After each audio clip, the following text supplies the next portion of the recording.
সবাই তো বাইরে থাকে, আমার হাজব্যান্ডও বাইরে থাকে। তো আমাদের বাসায় কোনো পুরুষ মানুষ না থাকায় তিনি আমাদের মানে ভাসুর, সেই ক্ষেত্রে সে আমাদের অভিভাবকের মতো সবসময় আমাদের দেখভাল করে।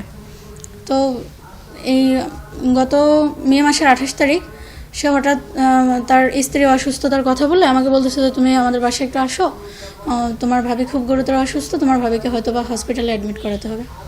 তখন আমি আমার একটা বেবি আছে 4 বছর, আমি তাকে আমার শাশুড়ির কাছে রেখে আমার শাশুড়ির মতেই আমি তার বাসায় যাই। ভাবি অসুস্থর কথা শুনে গেছি, যাওয়ার পরে দেখি যে ভাবি বাসায় নেই। তখন আমি জিজ্ঞেস করলাম যে দাদু ভাবি অসুস্থ কই?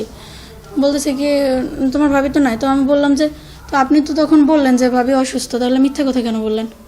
তখন সে বলতেছে কি এমনি বলছি জাস্ট তোমাকে আনার জন্য। তখন আমি মানে তার অন্যরকম কথাবার্তা আর তাকানি বাকানি অঙ্গভঙ্গি অন্যরকম।